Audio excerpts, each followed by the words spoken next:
Good evening, friends. I am Dr. Vinod Pankaj Mishra. You are welcome in my YouTube channel, Pankaj Institute of English. So, dear friends, in my Do as Direct series, I have taught you interrogative, how to make interrogative sentence or how can we make change into interrogative sentence. Then negative sentence, how do we make negative sentence and how can we change into negative sentences. Third one was use of unless in place of if के स्थान पर unless का प्रयोग. Now today I am going to teach you the very important topic so that and to. So that का अर्थ होता है इतना अधिक, दोनों इतना अधिक की तो दो प्रकार से क्वेश्चन पूछे जाते हैं मोस्टली इन क्लास 10 कि combine the sentence with so that और use to in place of so that. To का मतलब होता है इतना अधिक की नहीं, इतना अधिक डैश डैश की नहीं.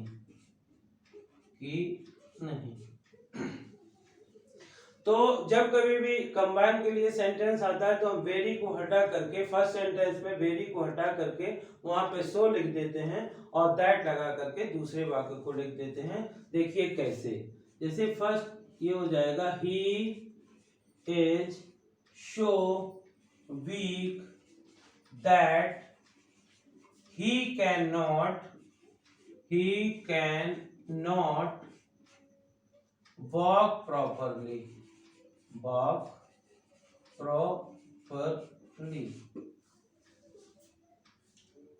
So if we have to combine two sentences with so that, then we can make like this. Now यदि कभी आता है क्वेश्चन एग्जाम में आता है कि सो दैट लिखा होता है और वहां पे लगता है रीराइट द सेंटेंस. कभी कभी क्या होता है बच्चे क्वेश्चन नहीं समझ पाते हैं कि क्या मतलब पूछा गया है. रीराइट द क्वेश्चन,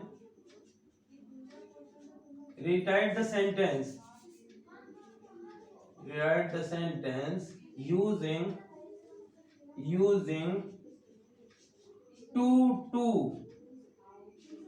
का प्रयोग करते हुए in place of so that. ये क्वेश्चन में पूछा जाता है. Rewrite the sentence using too in place of so that के स्थान पर टू का प्रयोग करिए. तो जब कभी भी ऐसे होता है तो हम यहाँ पे इस सो के स्थान पर टू रख देते हैं, डबल टू, तथा दूसरे सेंटेंस में सेकंड पार्ट सेंटेंस में से कैन नॉट या कुड नॉट को हटा देते हैं. यानी उस नेगेटिव सेंटेंस को हम अफर्मेटिव बना देते हैं. किस प्रकार से लिखते हैं उसका स्ट्रक्चर देखिए. सब्जेक्ट प्लस हेल्पिंग वर्ब, फिर टी डबल टू, उसके बाद कोई ना कोई एडजेक्टिव होगा, एडजेक्टिव, फिर उसके बाद टू रखते हैं, उसके बाद वर्ब का फर्स्ट फॉर्म रखते हैं, फिर यहाँ पे अदर थिंग रखते हैं, अदर थिंग. तो कुल उसका स्ट्रक्चर हो जाता है subject plus helping verb plus two plus adjective plus two. देखिए कैसे. जैसे लिखा होगा ही इज सो हो जाएगा ही इज टू, एडजेक्टिव क्या है वीक. अभी आगे के लेक्चर्स में आपको एडजेक्टिव और डिग्री के बारे में बताऊंगा, different forms of adjective. So adjective weak, यहाँ पे adjective he is too weak, उसके बाद वीक हो गया, उसके बाद too, he is too weak to walk, verb first form walk. So this is the sentence for this.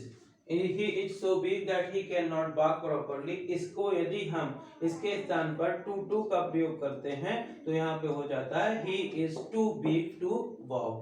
Now second, इसी प्रकार से एक और एग्जांपल लेकर के मैं आपको बता रहा हूँ. जैसे लिखा हुआ है The question is very difficult. The question is very difficult. I cannot solve it. The question is very difficult. I cannot solve it. कभी कभार मान लीजिए very नहीं भी लिखा हुआ है तो नहीं भी लिखा हुआ है और हेल्पिंग वर्ब लिखा हुआ है तो हेल्पिंग वर्ब के बाद हम नॉट रखते हैं, ये ध्यान रखना पड़ता है। तो इसको यदि हम कंबाइन करते हैं सो दैट से तो ये हो जाएगा the question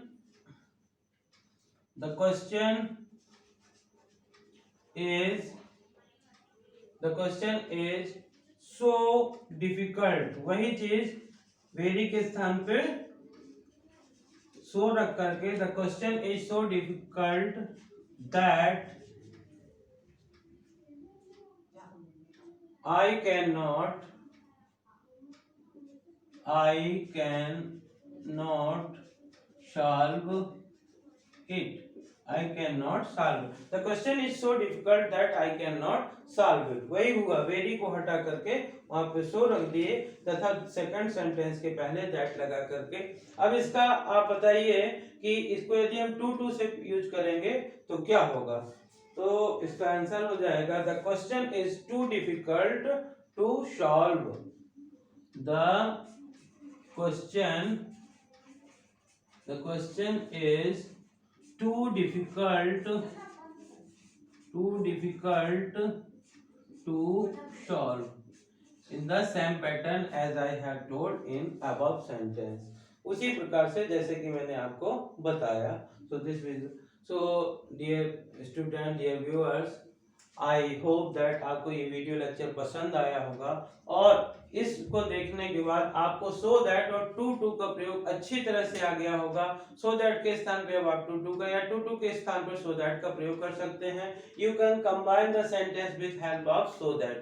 so dear friends, यदि आपको मेरा वीडियो लेक्चर पसंद आया हो तो इसे लाइक करिए, शेयर करिए, शेयर बहुत सारे लोगों तक फैलाइए ताकि जिसको इनकी जरूरत है वो समझ सकें और सॉल्व कर सकें।